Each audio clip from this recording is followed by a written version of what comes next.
আল্লাহ বলেছে তোমাকে আমি সৃষ্টি জগতে সেরা বানিয়েছি।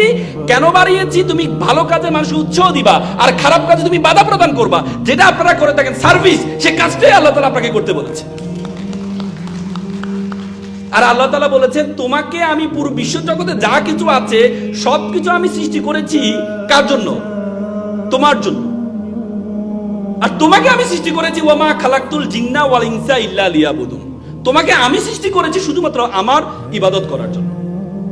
তার মানে পুরো বিশ্ব জগৎ তৈরি করেছে আমাদের জন্য, আর আমাকে তৈরি করেছে শুধু আল্লাহর ইবাদত করার জন্য। আর আল্লাহর ইবাদতটা কি? এই মানব সেবা সবচেয়ে বড় ইবাদত, সবচেয়ে বড় ইবাদত। নিজেকে যোগ্য করে তার সুনাগরিক সিটিজেনশিপ, আপনাদের বন্ধুত্বমূলক সম্পর্ক, একে অপরের সাথে সম্পর্ক, এটা সবচেয়ে বড় ইবাদত। কারণ বলেছে আল মুসলিম ইখওয়াত, প্রত্যেকে প্রত্যেকের ভাই। গাজায় আজকে মানুষ হত্যা হচ্ছে, আমরা কষ্ট পাই কেন? কারণ আমাদের মধ্যে সে ভ্রাতৃত্ববোধ তৈরি করে দিয়েছে, সে ভ্রাতৃত্ববোধ তৈরি করে দিয়েছে। এজন্য নিজেকে জানতে হবে, সমাজ ব্যবস্থা নিজেকে জানতে হবে।